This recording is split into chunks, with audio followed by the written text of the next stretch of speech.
Now, we talk a lot about fragmentation in the forecourt, but what does it actually mean? In this conversation, Matt from Attenda takes a step back and explains why the fragmentation isn't a criticism, it's a natural result of ownership structures, legacy technology, and the evolution from a petrol station to becoming a retail hub. We unpack what's really driving growth, and spoiler, it isn't fuel. What operators need to think about if they want to win in a world of EV charging, longer dwell times, and increasing complexity. This is the Fragmented Forecourt with Ghermaine Henry from Aevi and Matt Oldham from Attenda. Matt, please, for the people listening today, could you tell us a little bit about yourself and where you're coming from? Yeah, so I'm actually the chair of a business called Attenda. This is a business that was founded by my father, who got 30 odd years ago. The background to the business was my father worked for one of the major oil brands for 25 years. And when he set up the business, it corresponded with a time when all the major, he worked for Esso, Shell, BP, they withdrew from being major retailers and turned it more to a wholesale model. And that left the fragmented forecourt market that we're talking about today, which is mainly operated with licensees and effectively franchisees. So my father spotted an opportunity to provide services to those sort of operators, and that business has grown and grown. We had a couple of other businesses as well, which are still strong, but the payments business specifically has really solved the problem for that complex point of sale that fuel retailers have to manage. Again, just to put that into context, we're all consumers as well. So your local fuel site has probably taken about 36 different card types or maybe more. A lot of those are quite expensive, and that fuel retailer is actually a small operator, not a huge brand. My father created with his partner a proposition which was about making that simple for the operator and making it cheaper. And obviously it's grown complexity over time, and that space has really changed. And again, I've got real grey hair, so I can remember this. 20 odd years ago, you used to go to an oily, greasy site and buy petrol and pack of fags, whereas now what you're looking at is a convenience retail environment which is competing really with brands. It's got concessions, it's got QSR and all that type of stuff. So that environment's really changing. I guess our proposition has changed to be able to facilitate that. And I think we're seeing a really interesting inflection point now as within a transition, different types of fuel coming on board with EV and other things coming onto the future, maybe hydrogen, synthetic fuels. But what is really becoming apparent is that these petrol stations, as we used to call them, are now really integrated retail hubs with complicated retail. And the fragmentation that we're talking about in this is a challenge and an opportunity for those operators to really create a good experience for people like you and I as consumers who come on those sites. Matt, let me start by saying having grey hair is better than no hair as a starting. I think it's important to add that. But on a serious note, there's a lot that I want to unpack about what you said. But before we go into the details of the forecourts and what you do for your customers, you said that your dad set up the company. What prompted you to decide to join and take on the position that you're in today? So mainly it was a point when my dad left the business because I couldn't work with him because we're very similar and we used to we used to bump heads. But that's only partially true. So I had my own businesses. I was doing my own thing, but was involved with Shoresight Group, which owns Attenda, as a non-exec. And my dad was involved as a chairman until he was pretty old. And at some point he said, look, son, it's time for you to step up a little bit. But it was a really good synergy because I've been working in card payments and cards and payments and loyalty space. So there was lots of things that from the outside. So I was working with likes of GE Capital, working with British Airways on loyalty partnerships. So there were lots of other things that I could bring into the business as well. I think from a scaled family business, to have that sort of continuity as well has been really important for the business as well. And it's a passion play for our family. It's a business that's done us really well over the last sort of 30 years. And it's a real privilege to be in the situation I'm in where I can be a chair of a really thriving business. It's so interesting that you say all of that, right? I personally have a passion for payments, but you've got an added layer of that because it's got that family continuity. So when you're talking about the problems in the forecourt, not only are you looking at it from a user perspective or an operator point of view, but there's always like a family tie there's a familial bond there, which is super powerful. So based on that particular theme, when we talk about fragmented forecourts and frictionless payments and whatnot, pretend I'm one of your operators. What are the three key challenges that they're having in the forecourt that makes it difficult for them and provides friction that you're seeing? Okay. I'll answer that question. If I maybe take a step back and say, Yeah, sure. why is it a fragmented forecourt? Because it sounds like a criticism, and it isn't. It's circumstances. So the whole fuel environment is broken up into different ways. So firstly, at a macro level, in terms of ownership of the fuel estate across, I think there's about 8,400 fuel sites across the UK, and there's a mix of ownership between major oil brands like Shell and BP still own and operate, for example, some sites themselves as company-owned retail sites. Then you've got the hypermarkets, Tesco, Sainsbury's, that do huge volume and obviously super price competitive. And then you've got sort of independents, which are probably the bulk in terms of the number of fuel sites operating under licensees. You might have an Esso or a BP site, but it's run as a licensee. And then you've got franchise operators, the groups like the likes of Certas, Greenergy, MFG, who are operating a franchise group with a lot of those independent retailers. So there's fragmentation in terms of that ownership. And then in terms of the site itself, if you've got a site, there's a site owner, there's the brand of the fuel that is enticing people in, then you've got an operator, and then you've got convenience stores and concessions. So if I look at my local site around the corner, it's a Texaco site with an operator who isn't Texaco, got an Asda shop. So there's multiple brands and multiple ownership layers there. And then you've got the fuel, which is the fuel margin, which is controlled centrally, and the retail margin, which is operated locally. And then you've got increasing complexity being added in now with the likes of EV hardware being introduced, and most fuel retailers are really working hard to monetize their sites. So there's a big investment at the moment on valeting, and we've got site operators who are trying to monetize every aspect of their site with things like external laundromats. We've got retailers with hot pizza vending. And a lot of these require different points of sales, different integrations. And again, you've got an extra layer of complexity, as I said before, about the number of cards, but also you've got a pump trigger. So you've got this complex forecourt environment, often with lots of different points of sales and competing brands. So I think some of the challenges that we're talking with our clients about is how can you create a single payment proposition across multiple points of sale and make that seamless and transparent from the customer. We're often talking payments about the payment experience, and it really grinds my gears because customers don't care. They just want to pay for whatever they're doing and then go. And that takes a lot of work in the background to make sure that is seamless and as cost effective as possible for that retailer. So how can we create an acquiring environment which allows that across multiple things? I think some of the challenges, again, that's probably the first challenge. The second challenge is around that they're talking to us about is things like, what does that mean? Is that a competitive threat or a complementary threat? And again, that in most fuel sites, if you look at the moment, historically have been designed around fast service. So an average dwell time for an ICE vehicle is about 3 to 5 minutes. And we all know the drill because we've been doing it for years. We turn up, we pump, we pay, we grab a Kit Kat and we bugger off. Whereas if it's in an EV situation, not all sites have the infrastructure to be able that would be suitable. And even if they do, the dwell time is completely different. It's 20 to 40-minute dwell time on a site. Does that work with the operating model of that site in terms of the flow?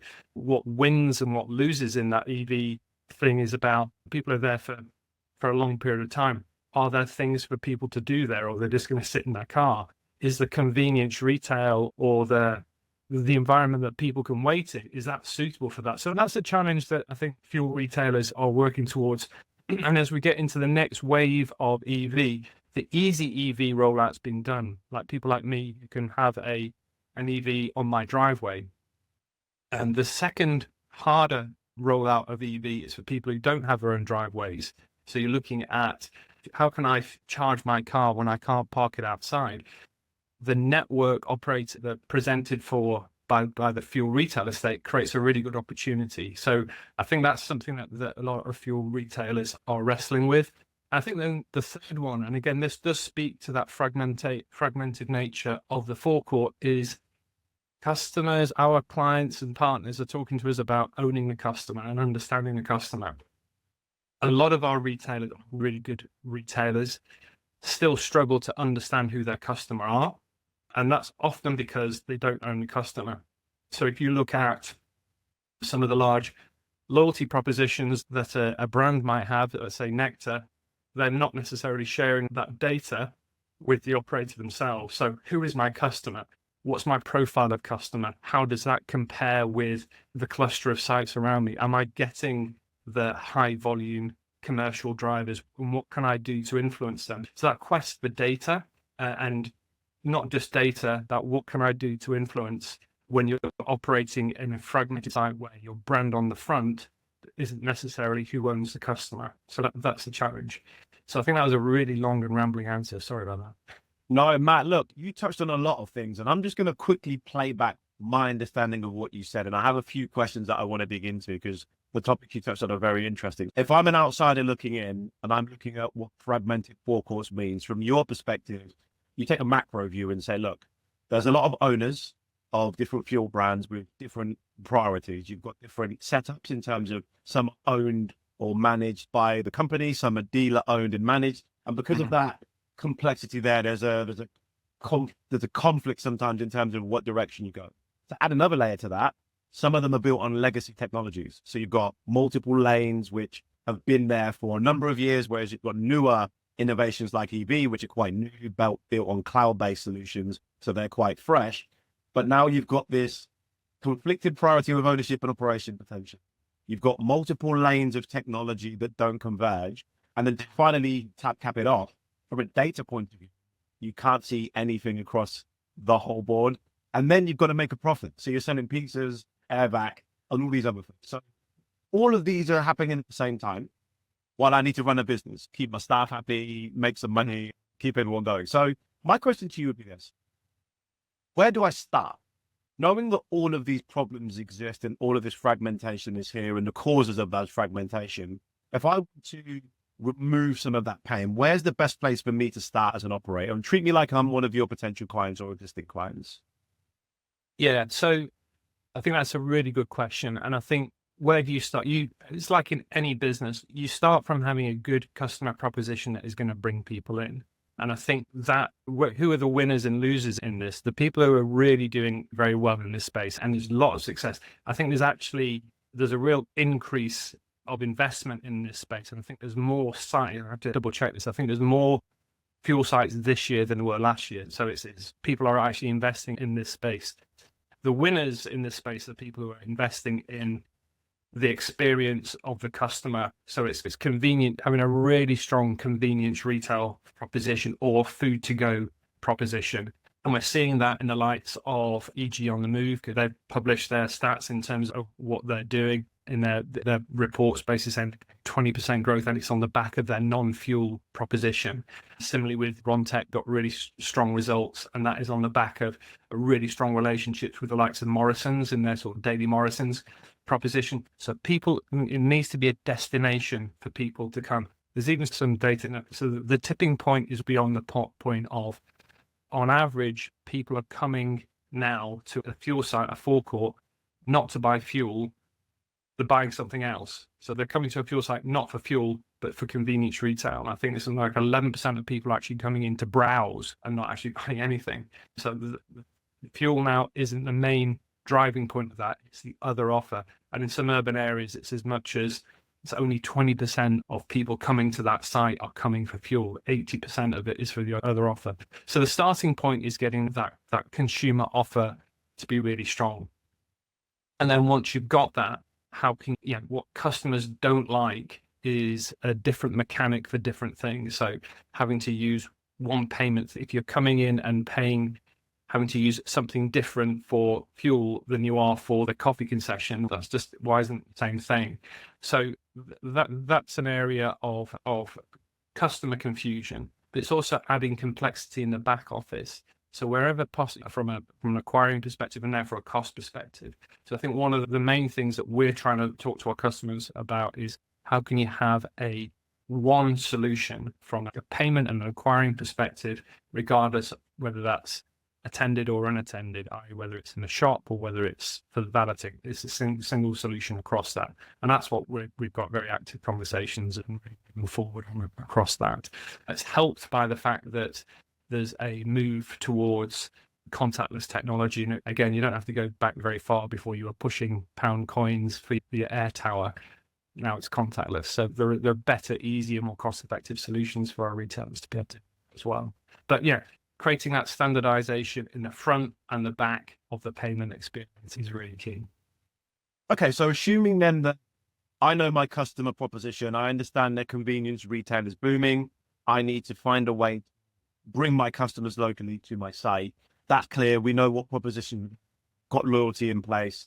And then the challenge now for us is that standardization.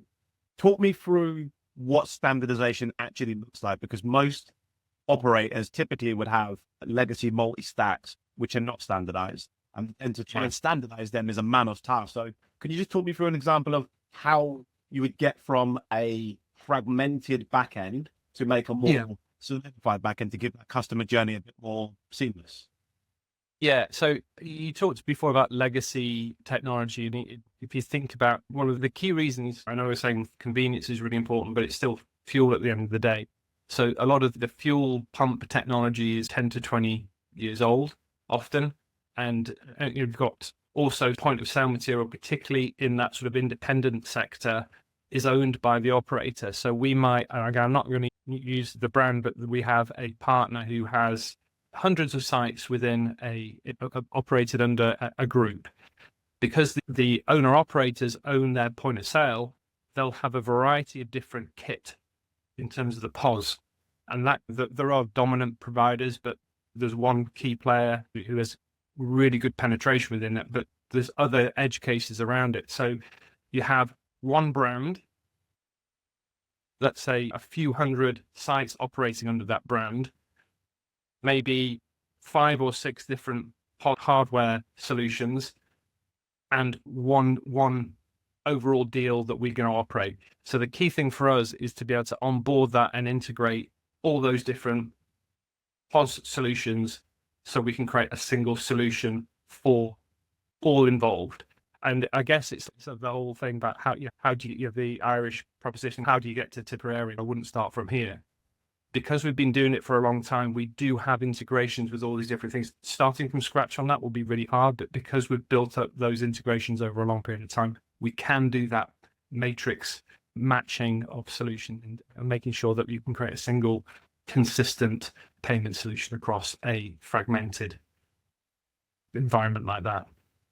And so based on that description you've given, and you mentioned a lot of examples of where you've seen success, not just in the open market, but in the clients you work with.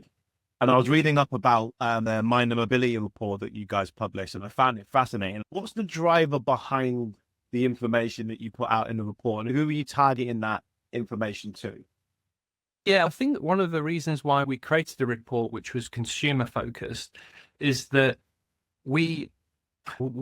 you guys and us, we spend a lot of time in the payment sector talking about payments things to payments people, and we get very excited about new innovations and things like that, but we often forget about the end user and we forget about the actual person. And one of the things that we talk about payments as if it matters, but from a consumer, you don't care. You're just buying that product. You're just buying that Mars bar, or you're buying that holiday, or you're buying petrol. You're not conscious of the point of transaction unless it breaks. And then you really care about it. So I think as a sector, what we really wanted to do is, can we turn the telescope round the other way and look at things slightly differently? What do customers care, particularly in mobility payments? What are the things that are grinding their gears? And guess what? We're consumers as well. It won't be a big surprise that things that really irritate people are when payments fail for stupid reasons. And I think within that report, I think one of the things that I really resonated with me was the amount, I think about 20% of people have had a parking fine because of a failed payment. And that can be as something as stupid as you need to pay by app and there's no Wi-Fi in the area. Or within that EV space as well, there is load of friction at the moment. It's been a bit of a wild west as people have been going out and flag planting different EV solutions around the country. It's very confusing from a customer perspective. There's terminal failures. People are taking pre-authorizations several times. And I don't understand why I've had £100 taken from my account and then I've had it back in 4 days' time. So these things are actually irritating from a consumer perspective. Why we want to highlight this as well is not just a moan to payments people like ourselves about this, but these things erode brand trust. And often they're not based on common sense. They're based on rollouts of solutions without thinking about it. Getting back to the forecourt, it means that you need to think about the customer experience when you're placing new things on your site, and really making sure it works. I think the example that I would use is I once went, this is going to sound really bizarre, I once went on a study trip to Las Vegas. It's where a lot of innovation is made in retail, in payments, and loyalty. And if you go to they test everything. Everything is tested to the nth degree. So the casinos, when you get a payout and it goes ka-ching, ka-ching, ka-ching, or you tap the button, the sound that it makes is tested. Everything is done on customer testing. They would never, ever roll out anything to their customers that hadn't been tested.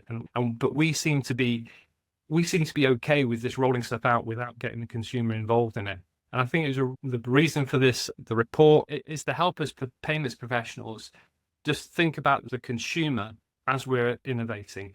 There's amazing innovations happening in payments. I love that. And we're all in for new innovations, but we need to take all stakeholders with us. And I think that is very true when we think about regional disparities. So a lot of our customers have nationwide distribution.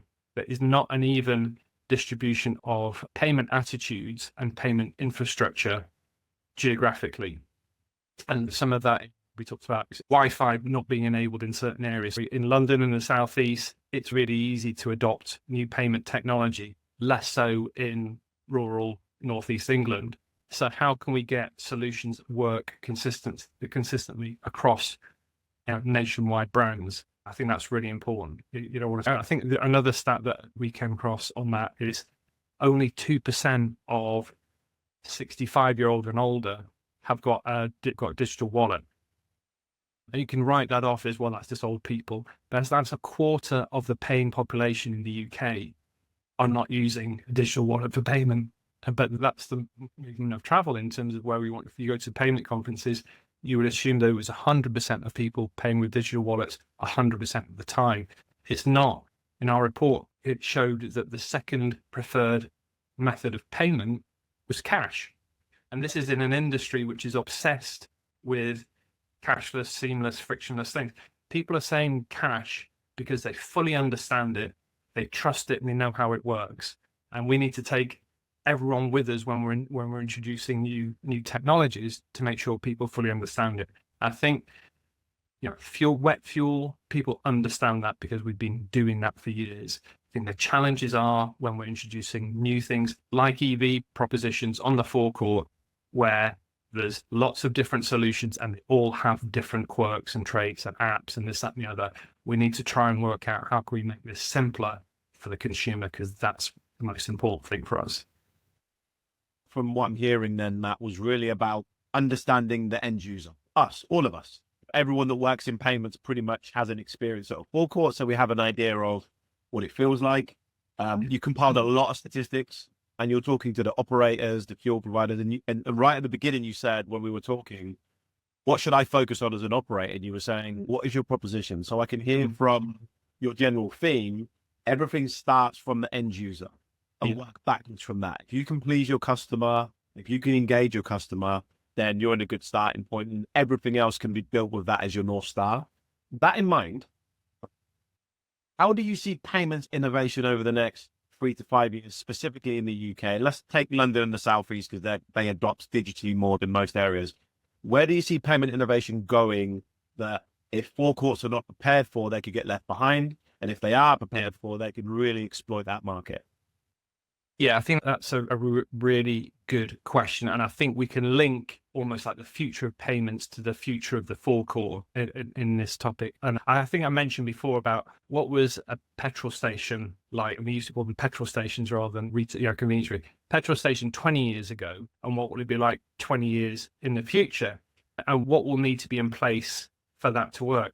So if I was to roll forward now, because I think what we've seen over the last 5 years, and certainly more intensively in the last 2 years, is this investment and shift dramatically towards convenience retail. I think we're going to see the next shift is going to be to these mobility hubs.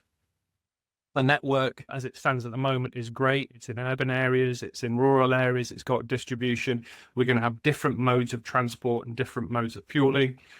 The forecourt is really well placed to do that. So I could see an environment where there's a mix of energy stations. So you will still have legacy ICE for a long period of time. We'll still have EV charging, but they'll have different areas, different zones within a forecourt. And then there'll be new areas as well, hydrogen, which still needs fixed locations, on other things that in 20 years' time that we're not thinking about now.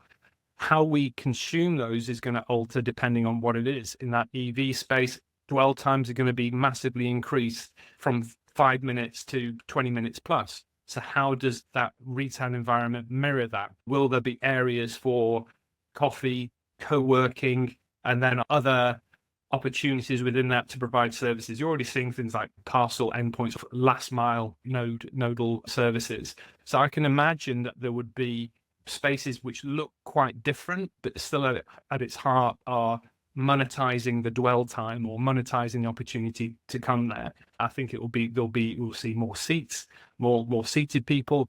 Again, the winners will be people who create really great environments that are good to be there, where people are going to go there regardless of transportation. It's just because it's a good local hub. Now, in terms of matching that in payments, I think we're going to see, we are not going to be tapping pieces of plastic on little square boxes in 20 years' time, or pushing, depends on, we're not going to be using cash. Will there be different methods of recognizing people? So things like number plate recognition when we go in, subscription models for our energy use, and also having the ability to have a completely cashless environment within that. So yeah, I can absolutely see there's going to be a shift in payments, but it's going to mirror the change in that sort of environment as we move towards a mobility hub. And that's going to create integration between other forms of mobility. So I can imagine mobility hubs having e-scooters. You'll see from the report, the amount of spend per month on e-scooters already it really shocked me how much it was. So there's clearly massive sort of other areas that kind of go there.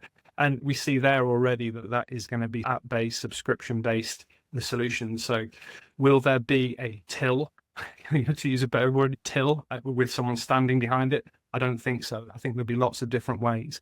And I think the majority of that will be unattended as well. So people coming into a retail environment where there's no people there other than people managing the inventory, buying, using different unattended technologies. So I think that will be the big shift from attended payments to unattended payments, and different methods of doing that. So here's the killer question, Matt.